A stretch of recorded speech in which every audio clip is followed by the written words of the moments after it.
Good morning, church. Good morning. I appreciate the opportunity once again to preach the Rose Church. I'm not a guest. This is our home church, my wife and I. If you haven't met Sharon, there's Sharon. Sharon, would you stand so they can see how beautiful you are? That's my wife. That's my wife. We have been in ministry and pastored for many, many years, and we're still in the ministry, but it's more traveling and with leaders and pastors, etc. But it's great to be here today, and I believe I have a word for you, a word for every person in this room. Whether you're first time, 10th, 50th, doesn't matter. I really feel what I'm going to say will land on you and your heart, and you'll respond. There will be something in what I'm saying today that might be one of the pivotal points of your life, that you might make some decisions toward a specific path that God would have for you. I'm going to deal with the title of the message is called Second Chance God. Second Chance God. Say it with me, Second Chance God. How many are really, really thrilled He is a second chance God? You know, how many of you have ever had a second chance? How many have had a third chance? Fourth chance? How many are up to number 21 now? Another chance. Yes, that's what it's all about. The message will land on you because we all have a story. I have a story. You have a story. We all have a story. I wasn't always a good person. I was, before turning to Christ, even though I was raised in the church, I had definitely some problems. And those problems led me to more problems. And if it wasn't for God giving me the second chance and the third chance, I'm not sure where my life would have ended up. But I look back on my life. I'm 72 years old. Now's the time to turn to your neighbor and say, no way. No way. Thank you very much. But yes, I'm 72. And so I've seen a lot of people's lives, and I've lived a lot of life. And looking back over my own life, I would say I've had specific times, specific second chances that were pivotal to destiny. They were pivotal to life itself. There's only maybe a half dozen of those that I've had in my lifetime. I've had many other chances, but only specifically this thing called the second chance that deals with your life and your destiny when you deal with your dreams and your disappointments and your blunders and your miscalculations in life. And what happens, you end up either turning to God for a second chance, or you end up on a path you don't want to be on, and that path complicates your life. And as you look back to that pivotal signpost, that time where you came to the stoplight, in life, metaphorically speaking, the four-way stop, and you come to it, and you could have gone right, left, forward, and each one of them had a different outcome. Each one of them would have taken you down a different path, and you decided to go whatever way you decided to go. Sometimes those decisions have a great impact upon our life and everybody else living around us. We could go to many characters in the Bible because the nature of God is the nature of compassion and mercy and grace and forgiveness. He's also the God who is just. He's the God who is holy.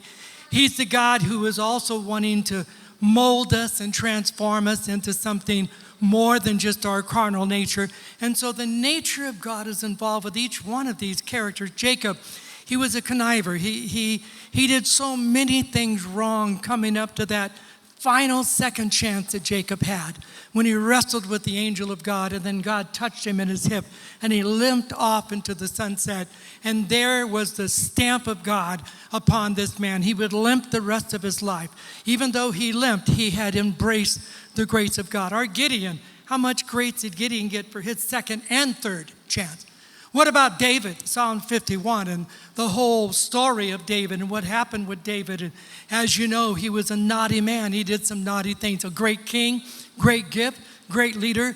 He failed in certain areas of character, and he caused a lot of problems in other people's lives. Peter failed.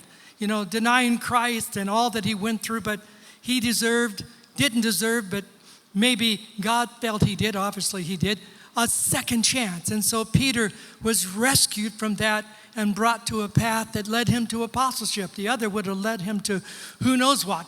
And so Ruth and Naomi and different people in the Bible. What about the woman caught in adultery and they were going to stone her, and Jesus is drawn in the sand and each one of them walked away, and he said to her, "Where are the people that condemn you?" And she says, "They've all left."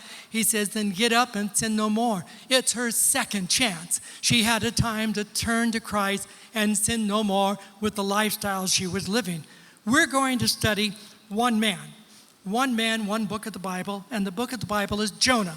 Jonah is known because of the whale story, Jonah and the whale in Sunday school. How many have ever heard of Jonah and the whale story? You were taught and preached. But it was not a great right statement of Scripture, because it doesn't say in the Bible he was swallowed by a whale. He was swallowed by a big fish. And it could have been a whale, it could have been, but it was a big fish, it wasn't the whale.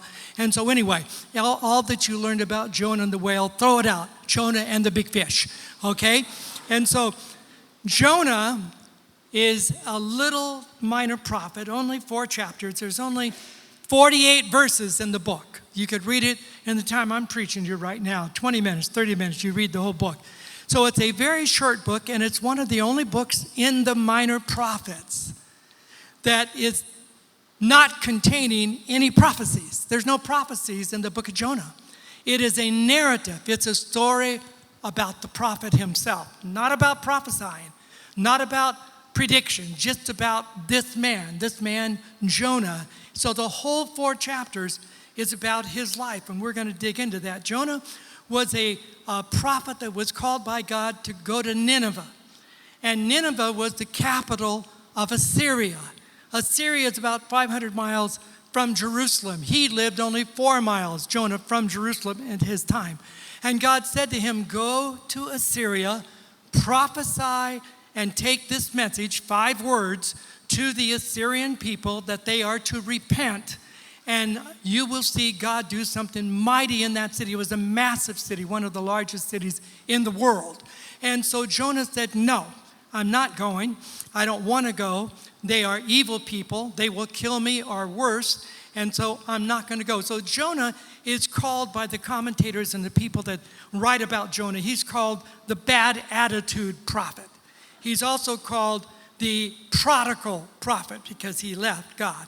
He's also called the second chance prophet, which brings us to our specific subject this morning as we talk about Jonah. Jesus identified with Jonah. Think about this. Only in the lowest point of his life, Jesus only refers to 4 prophets in his ministry. And Jonah is one of them. Think of that. Jonah is one of the only 4 that he refers to in his ministry. And he only refers to Jonah when Jonah was in his worst situation, most rebellion, the worst circumstance. He refers to Jonah and quotes that verse out of Jonah about himself, 3 days and 3 nights in the belly of the whale or the belly of the fish, and Jesus 3 days, 3 nights in the belly of the earth. And so Jesus quotes from this prophet because of his own life circumstance. Jonah is a story, and it's our story. It's you and me. Every one of us, we're a Jonah. We'd like to be, called maybe something else that would be more heroic, but we're all Jonahs. We all have our attitudes, and we have some of our disobedience, which Jonah was very disobedient. He disobeyed God when God called him. He complained about God to other people. He suffers from severe depression, and he suffers from a prophet that would not tell anybody what he was doing so that he could run as far as he could run. And so he represents us, the person that needs another chance, the person that needs, in a pivotal point of life, a second chance. And I'm calling second chance deeper than another chance. It's the chance that is pivotal with your life directions. It's a pivotal decision that takes you down one path or another. It turns you either toward God, as God would maybe break some things in you and bring you around to calling on his name, or it turns you to hard-heartedness. It turns you toward your carnal self to make excuses. I don't have to do that. I'm not going to do that. I'm not going to follow God. I'm not going to surrender my life to God. I'm not going to give to God. I'm going to do my own thing because that's what I want to do. I do like coming to church. I like the music, but I'm not sure about this message of full surrender and give your life to Christ and follow Jesus and get water baptized and walk in the Spirit and study the Bible. Seems like a load of stuff, so I'm not sure I want to do that. And so you make decisions on a low scale and a high scale as you begin to hear the voice of God. In a church like this, you're going to hear the voice of God. In worship, in preaching, in fellowship, you're going to hear God talking to you. People talking about their story, people talking about the grace of God, people talking about their choices, people talking about having another chance, people reaching out to you. God wants to give you another chance, and that is exactly what the message of Jonah is about. It's a message that says, no matter what your fiascos are, no matter how far you go, no matter how hard you get, no matter where your heart ends up, no matter what comes out of your mouth, there is a God in heaven who will never give up on you. He will never stop. He will run after you, and he will tackle you, and he will get you. He is doing everything he can, even if it takes the things that Jonah had to go through like we go through. Sometimes it takes some circumstance, some things that you think God's picking on you, or that the devil is after you, that life itself is just crummy and these things happen to me. But I want to enter into your heart this morning by saying, bad things can turn you to God or turn you away from God. Bad things that happen to you, and there's many bad things that can happen. In our life, in our marriage, we've suffered some definite blows of bad things that happen with our family and with things and just life that comes at you fast, and you just kind of get hit in the head and say, what in the world is this? My cancer journey, my last year's surgery journeys, all this, when I should be in the prime of my life, that would be a good time for you to turn to your neighbor and say, he's in his prime. That'd be a good time to say that right there. And so, why would the Lord do this to me right now at this point? Well, God does things because he works in the dark. He works behind the scenes. You don't know that he's setting up. He's the great producer. He's the one that's getting this film ready. He's getting all the props ready. He's getting all the people ready. He's getting everything ready to lead you into a better life, a God life, a blessed life, a favored life. And so he's behind the scenes working, but you can't see him, and you're saying, God, what in the world are you doing? Where are you? And God says, just chill for a little while. I'm working on your behalf. I'm setting everything up. But it takes me a little while to set everything up. Circumstance and people and open doors and closed doors and all that I'm doing. But I am your producer, and you're my story, and I'm going to come out with a great movie with your name on it. And God is going to do it for you and me. You have a film coming out with your name on it. And people are going to watch that story, and some people are going to go, wow. Some people are going to cry. You went through that? You went through that? Oh my God, you went through that, and you didn't get bitter, you didn't get mad, you turned your life to God, and they're going to turn their life to God crying and say, oh my God, I've been through things, but I never knew other people went through all this deep stuff. I thought it was just life and everybody was against me, but lo and behold, my God is for me. My God's working on my behalf. He's doing great things for me that I could never imagine he was working behind the scenes. God does his best work in the dark. Like a developer of a picture in the dark. He develops.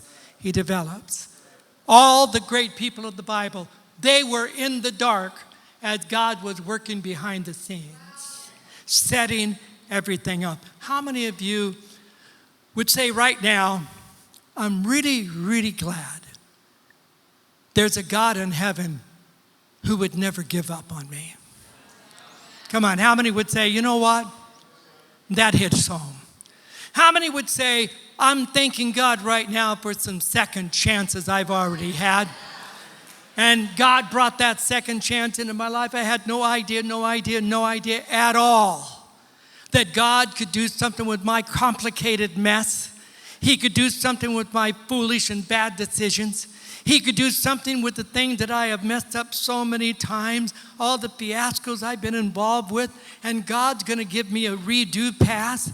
He's going to give me a second chance pass. He's going to look at me and say, your story and your life and your day is today because I'm going to give you a redo pass. I'm going to give you a second chance pass, and you're going to grab that, and you're going to take the right steps toward the right direction. And lo and behold, the whole stage has been set, and you walk into something that is not complicated. It is simply God doing a marvelous work on your behalf, a marvelous work that you could not even imagine how good it is. So God puts it together. Second chances. Here's my definition. God in his mercy, mercy, mercy, mercy, mercy. Mercy can only be mercy if it's given to someone who doesn't deserve it. It can't be mercy if you deserve it. Mercy is a word that only covers undeserved, unqualified, disqualified. You should not receive that mercy. But with all the characters of the Bible, including Jonah, God comes to him not in judgment, but in mercy. In mercy. Even though I'm expecting God to come with something else, God says, no, I'm going to come to you in mercy, and I'm going to give you the gift. It's a gift. It's a gift of a second chance. Chances that become what? Pivotal. Pivotal to new and better paths forward. Second chances serve as a colorful thread to strengthen our destiny and our purpose, because God has a will, and his will for you is for you to walk in his will. His will for you is for you to be in his purpose. His will for you is to understand you have a calling and a gifting and a talent and a destiny. You have something that is worth redeeming. You are important. You're not junk.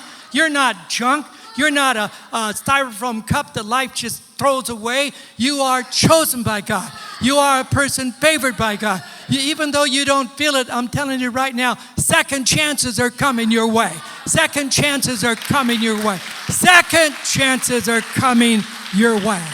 Favor is coming your way. New open doors is coming your way. And if you don't deserve it, you're in the right place. Jesus deals best with the undeserved. Those who feel they can deserve it and pound their chest like the Pharisee in the temple and says, I am so glad I'm not a sinner like the rest of these people. And God said, I didn't hear his prayer, but there was another man praying on the other side of the temple, bowed down, his face in his hands, and he was saying, oh God, have mercy on me. I'm a sinner. I don't deserve it, but I'm praying that you would have mercy on me. And Jesus says, who would I give mercy to? Not the Pharisee who calls to my name in pride, but the broken man who has no place to turn but to God, but to mercy, but to grace, but to restoration. And Jesus says, I heard his prayer. I'm telling you today, God hears your heart. God is listening right now. And if you respond at all with God and say, that's me, that's me. As you sit there quietly, nobody even knows what's going through your heart. That's me. I need a second chance. I've messed up so many chances. I'm afraid to even ask for another chance. I don't know what to do with every one of them. But you know what? I'm going to cooperate with this man preaching this morning, and I'm going to give in to the word of God, and I'm going to say in my heart, yes, God, give me another chance. Yes, God. Give me a second chance. Give me a pivotal chance. Give me the kind of chance that I don't deserve. Sow the seed of chances into my life. And so that's what happened with Jonah. Oh, okay, let's take a break.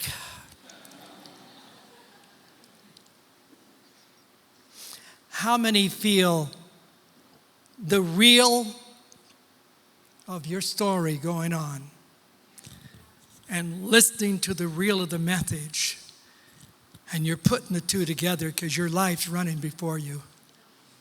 Bad mistake. Horrible decision. Brokenness. Hate, bitterness. Things that have happened to me. And I blamed God, I blamed somebody, I blamed my family. I don't know who to blame. Well, quit blaming. There's no use to keep blaming anybody. Let your reel run and put this reel into your heart this morning. Take the reel, the story that is really happening, the producer that's really making a film. And God is saying to you, I'm not finished with you yet. I have plenty to do with you. I love you with an everlasting love. I will never let you go. I'm going to chase you down. You have a purpose and a dream and a vision. Even if people have let you down, I won't let you down. I'm the God of second chances. I know what I'm doing. I know how to build people. Come on, shout a big amen. God of second chances. Jonah 1:3, point number 1. We're just past the introduction now. Jonah 1:3.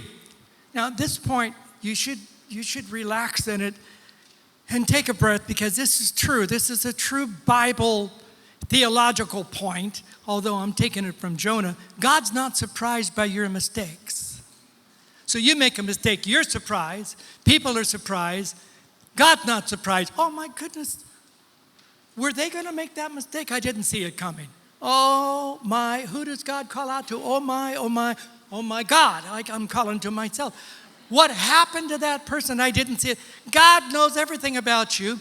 He knows every little tiny thing about you. He knows every page of the past that you have crossed out. He knows every page of the future that you're going to have. And so when you make a mistake, God doesn't flip out on the throne and say, he's made a mistake. What am I going to do with Abraham? He's lied about his wife twice. And Jacob lies about his wife. And then you get to Judah and what Judah did. And then you get to the rest of the book. And David, why did David do that when the kingdom was right at the height and it was the best time? He has surprised me. I did not see it coming. God will never be surprised by your mistakes. He knows them. He sees them coming. And he doesn't say, now, my, that's a mistake. Angels, go take his life off planet Earth. He irritates me. She irritates me. They keep making the same stupid mistake over and over again. I gave them grace. I gave them forgiveness. I sent my son, and they're still making mistakes. So you go down, rip them off from planet Earth, and get them up to heaven so they can't make any more mistakes. Aren't you glad we don't serve a God like that? And he's not surprised. He's not surprised when Jonah 1:3 says, and Jonah ran away from the Lord, going toward Tarshish, opposite direction of where he should have been going. He went down. He went down. When you make these kind of decisions, you go down to Joppa. He found a ship. There's always a ship that would carry you to do your own thing. There's always some kind of a place that you will provide. You'll find it like Jonah did. But he had to pay money, big money. I'm telling you right now, it's costly to run away. And you'll pay the fare.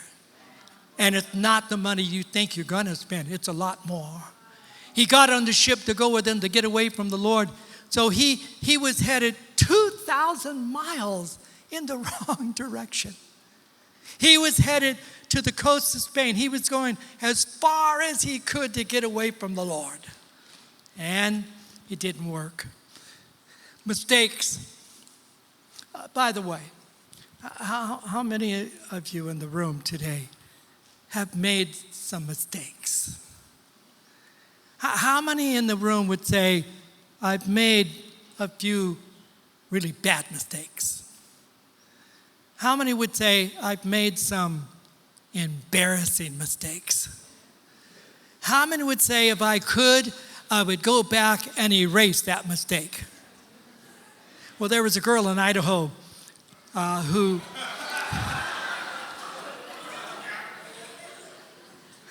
This girl in Idaho, true story, her parents were gone for the week and they left her the car.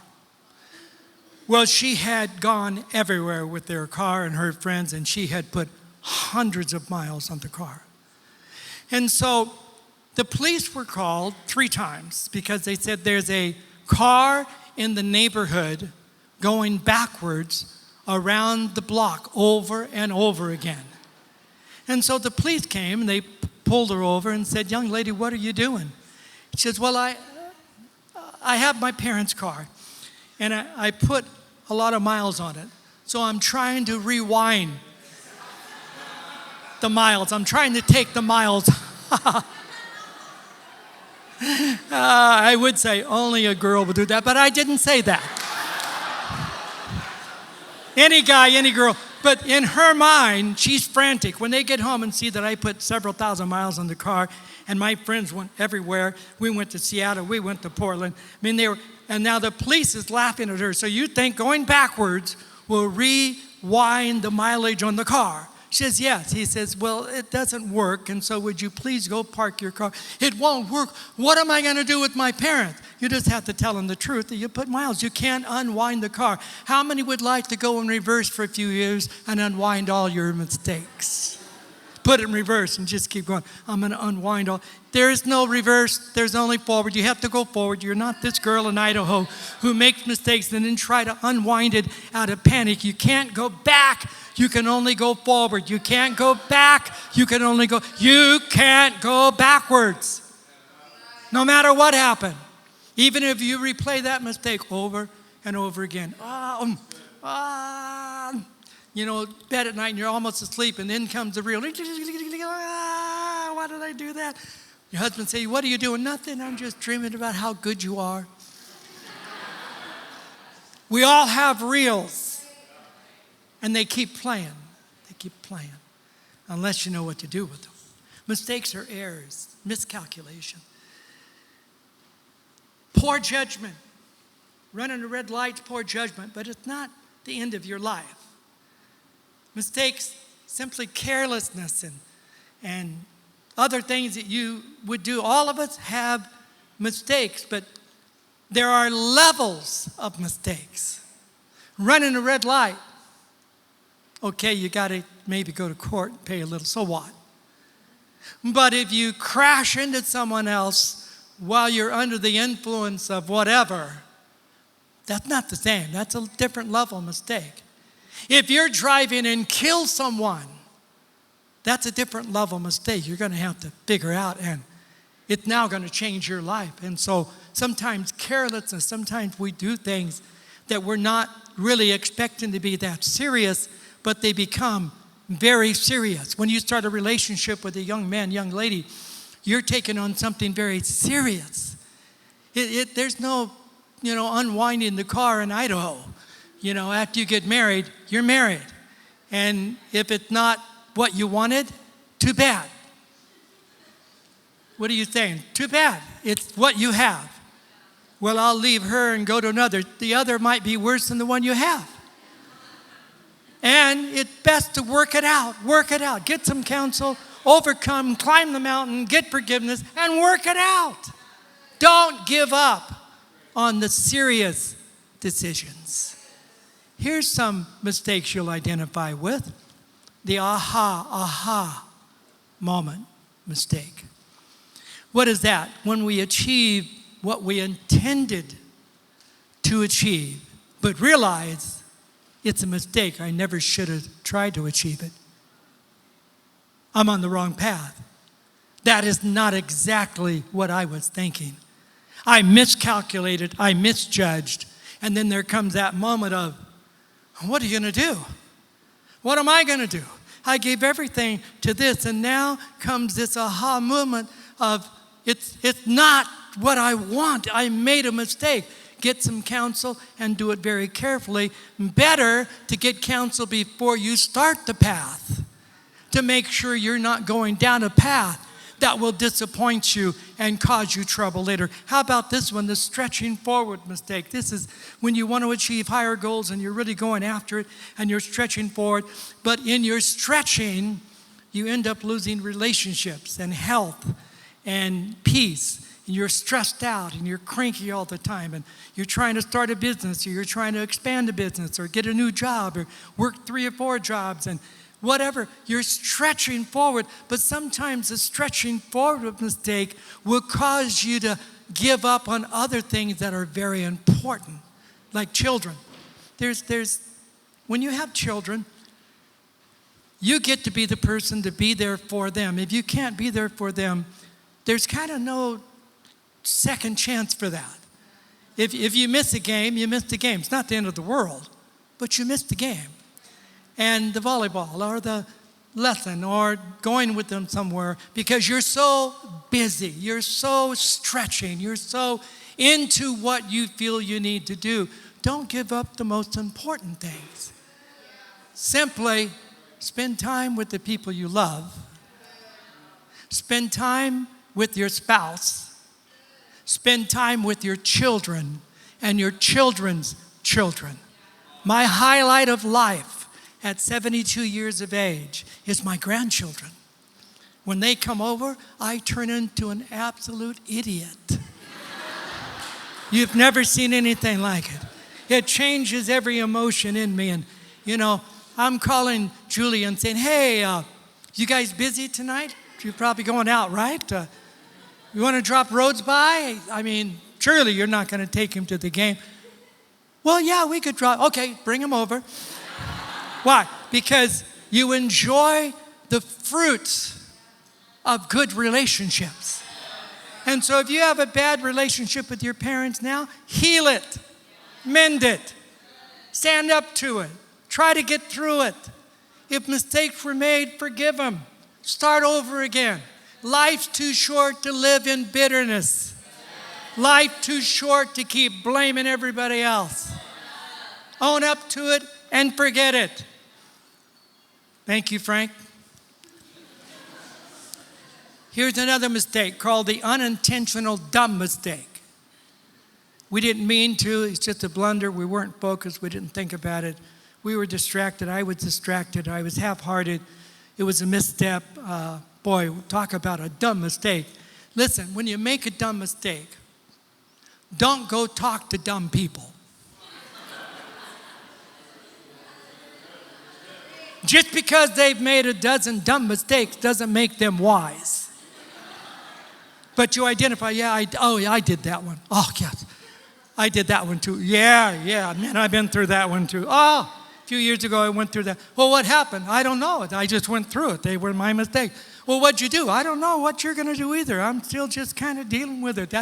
Don't talk to dumb people when you're making dumb mistakes. Go higher. Everyone shout, go higher. Go to someone that's a little older than you.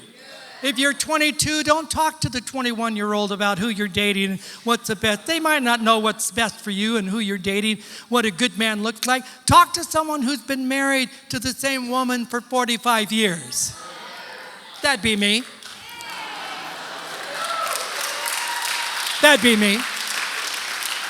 And I used to have young men, young ladies talk to me when I was pastoring both in Eugene and in Portland all those years. They would come and talk to me about these things, and I would be open with them. Okay, so let's go through this. And sometimes it was not the right timing, but I think they'll get better. Sometimes time will never fix this guy. This guy he was born an idiot, he is an idiot, and he's going to be an idiot. And you're going to have to follow all of his idiot mistakes, which he already has. He's trying to marry you into all of his debt, all of his bad decisions, all of his no career choices. Everything he's doing, he's going to pass on to you. Do you want that? No, I don't want that. Then what should you do? Well, should I break up? I'm not telling you to break up. I'm just telling you, break up. Everything I've just said, get your head screwed on right. Thread your neck, screw your head. You've got to think right on the serious decisions. And if they're unintentional, dumb, starting a business, don't talk to someone who's been bankrupt 3 times. Only if you want to learn what not to do, maybe so, but that's not who I'm going to talk to. I'm going to find Mr. Success, and I'm going to go to him and I say, you've been in business for 26 years, and you have all these people working for you. You never filed bankruptcy. How did you do it? Well, I'll tell you how I did. And they sit you down, and you start gaining. So what I'm saying is when you're dumb, find smart. Turn to your neighbor and say, and you're smart. Ooh, some of you aren't talking. Some of you might make costly mistakes. He's not up yet, right? Okay. How many of you are getting something out of this? How many, as I'm preaching, your reel is running and you're saying, aha, aha, aha? How many of you are looking at that young man sitting next to you that you're dating and you're thinking, we got some talking to do, buh. If I can make that happen, it'll be great. If you're supposed to get married, nothing can stop you. That's a lie. You can stop it. Someone else can stop it.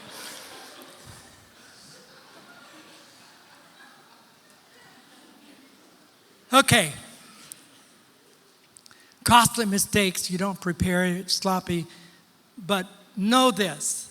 The older you get, the more the big decisions have an impact on your life. When you're young, you can outlive them. Learn from them, go on. But if you're making the same mistakes at 22, at 42, it's a problem. Because now you're married, or maybe you have children too. And now you're making some really costly, high stakes mistakes to do with your career, or with your banking, or with your house, or with your credit, or any of the practical things of life. We could go on, and we could also talk about the spiritual things. So the costly mistake, you have to do your homework and make sure as things have a rising of cost as you age. When you're young, again, you'll get through it. You'll grow through it. The older you get, the harder it is to grow through it. Thank you, Frank. All the older people here say amen. All the younger people are saying, nah, I think I'll learn from my mistake. Then learn quick. Learn quick. All right? There's also the thing I call almost fatal mistakes. Now, these are the highest stakes you could ever go into, and the mistakes here have terrible consequences. I won't say what those are, because you can imagine what they might be in life. And it could be relationally, financially, career. It could be moral. It could be things in your spiritual life. It could be even, there's a list goes on and on. And so fatal mistakes is when you make a mistake that is hard to ever turn it back. You can't turn it back. It's almost a fatal mistake. You can learn from it. You can get grace for it. And you can go forward. But it was almost fatal. It almost ruins your house, ruins your soul, ruins your character, ruins your spirit. Those are fatal mistakes. Those are high. What Jonah was doing was a fatal. He had terrible consequences. He chose to not serve the Lord, walk away from God, go and pay the fare, go a different direction. I don't have to report to God. I don't have to be responsible for this. I don't want to be responsible for this. I have a life to live, and I'm going to go live it in Spain. But that's not what God had for him. All right? Here's another point. God will find you wherever you run. Doesn't matter where you go. God will find you. If you go to like it says in Psalms, make my bed in hell, he says, I'll find you. Jonah's on a ship going 2,000 miles, and it was immediately that God found him and sent the storm. And everybody was terrified, but God found Jonah, and God would find you, even in the choices you're making that are not the best right now. But I'm believing God's going to help you make better choices. Number 3, God sends the storm to change our direction. Not the devil, not your friend, not even really your decision that caused the storm, although the root cause is you leaving from that core place of serving and following God and obeying what God is saying to you and your life. But God, it says in Jonah 1:4, but the Lord, come on, say it with me, but the Lord. Come on, church, talk to me, but the Lord. So the Lord sent a great wind. Who sent the great wind? The Lord. On the sea, and there was a mighty tempest on the sea, so that the ship that he was on was breaking up. You got to be careful what ships you get on, because if God gets involved, he might sink your ship. And God will send the worst storm into your life, and you'll be looking at the storm. Sometimes it comes with pain. and suffering, loss, turbulence. The storms come in many different ways, but he who sends the storm steers the vessel. And so God hurls like a spear down on the waters where Jonah is, and this great storm arises on the sea, and God says, you won't stop, so I'm going to stop you. It's better if you stop yourself, turn yourself, surrender yourself, and not make God do this on the sea. So you're caught in a complicated, mighty storm. You can't walk away from divine assignment. Means of a sovereign God cannot be changed by your stubbornness. Storms have a special purpose set on them. Let's stop, pause, push pause. Watching the reel this morning, push pause, okay. How many of you are in a big storm right now? See your hands. Come on, how many are going through a really tough storm? How many have asked the question, is it God? Is it the devil? Is it me? What did I do? Just understand, God chooses the best for you even if it's painful. So God will send a storm to get your direction, change your compass so that you will do the right thing that he has called you to do, because the right thing is the thing that will bring peace and happiness to your life. Number 4, God never lets you go, never stops loving you. No matter if you go the way you think you're going to go, God never stops. He just keeps coming after you. He doesn't fail. He never fails you. You fail him. You have all kinds of attitudes. And even if you say God doesn't exist and, I can do what I want to do, and God ignores you. He just keeps going after you with his love, even though you might feel some shame or you might feel some problems. It says he prepared a great fish to swallow Jonah. That fish was ordained to swallow Jonah. He was appointed by God to swallow Jonah. And so when he was born, God just said, now you get real fit and live a good life, because I have one thing for you to do. You're going to be my profit-eating fish. And so I'll call you when it's time. That fish lived however long, and at that right moment, God says, okay, now I prepared you for this. Here comes the prophet. Swallow him. Done. Your purpose is finished now. And so then comes Jonah in the whale.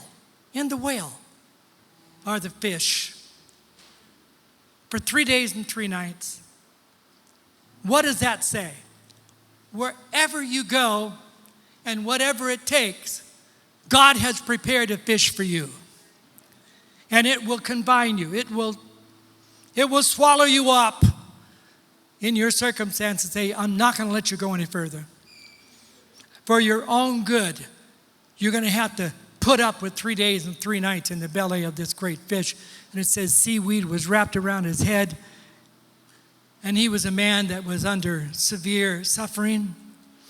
Number 5, God hears and answers desperate prayers. There's one thing to pray for the food. There's one thing to pray for today. Lord, give me a great day. There's one thing to pray for vacation. God, open that house we want to stay at. There's one thing to pray for. There's a lot of prayers. But there are times in your life when you pray desperately. It's not just, It's, oh, God! You better go somewhere where they can't hear you. I would go to my car, roll up the windows, get on the freeway so nobody could hear me, and I could shout, sing, do whatever I want. Oh, God, God, God, I need you, I need you. God, where are you? Where are you? I know it's real. I know you're there. I know you're doing something. Why? Because God works behind the scenes. God works his best work in the dark. I can't see the movie he's producing. I can't see how he's setting everything up. I'm getting nervous. Oh, God. And that's desperate prayer. When you can't see is probably the time that God's doing his most work. You can't see it. But oh, God starts planning it. And here's the prayer of Jonah. May a great fish come and just... Okay. He's my friend. I just play with him about that. Jonah 2. I'll end with this as the band comes. I know they're coming. No matter what happens, they're coming. And this is now Jonah in the fish, in the belly, seaweed wrapped around his head. He's come to the end of himself. How many have ever prayed, oh God, bring me to the end of myself? Well, here's good news. You don't have to pray it. It's in fine print on the contract. And when you said, Jesus, I follow you, and in fine print it said, and I will make you the way I want to make you, and I will bring you to the place I want to bring you, and there will be no arguments. I didn't read that fine print.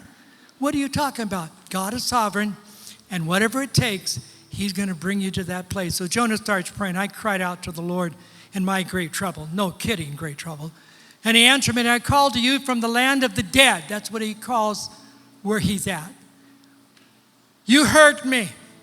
You threw me into the ocean depths, and I sank down to the heart of the sea. The mighty waters engulfed me. I was buried beneath your wild and stormy waves. And I said, oh, Lord. Come on, say that with me really loud. Oh, Lord. Come on, kind of do it with a little bit of desperation. Oh, Lord, let's do it again. Oh, no, you're not even cooperating with me. I want you to both, there's going to be 2 fishes come your way. Okay, come on, everyone say out loud, oh, Lord.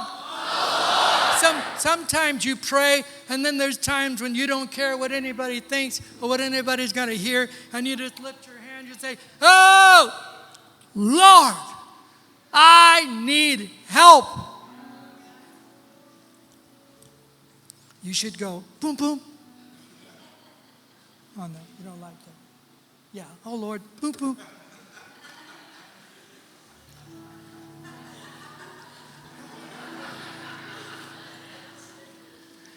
And I said, oh, Lord, you have driven me from your presence, yet I will look once more to your holy temple.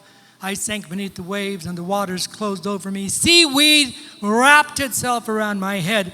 I sank down to the very roots of the mountains. I was imprisoned in the earth, whose gates were locked shut. But you, O Lord my God, snatched me from the jaws of death. As my life was slipping away, I remembered the Lord, and my earnest prayer went out to you in the holy temple. Those who worship false gods turn their back on God's mercies. But I will offer sacrifices to you with songs of praise, and I will fulfill my vows. For my salvation comes from the Lord. And then there's that break in the book. This is the turning point of the whole book in Jonah 2:7-10, where it says, then, everyone say then. So after all this, then the Lord ordered the fish to spit Jonah up on the beach that he was supposed to be on. So God reordered his steps, and the last point is God gave him unlimited, merciful second chance. After all that, it says, now the word of the Lord came to Jonah the second time,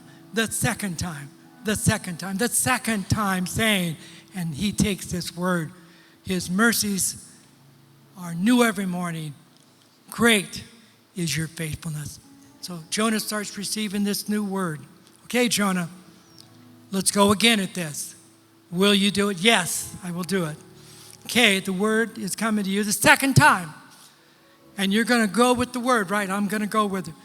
A mother was talking to Napoleon about her son. Her son had made a problem with an offense he caused twice, and the result of the offense was death. He was to be sentenced to death. And the mother came to Napoleon and said, please, please, please, please spare my son. Napoleon said, he's done this twice. He will be executed. But I beg you to have mercy on my son. Napoleon said, your son does not deserve mercy. He deserves justice. And the mother said to him, it wouldn't be mercy if he deserved it.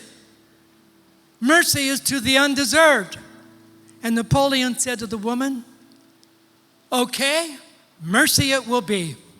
Let the man go. He understood at that moment, I can give him mercy.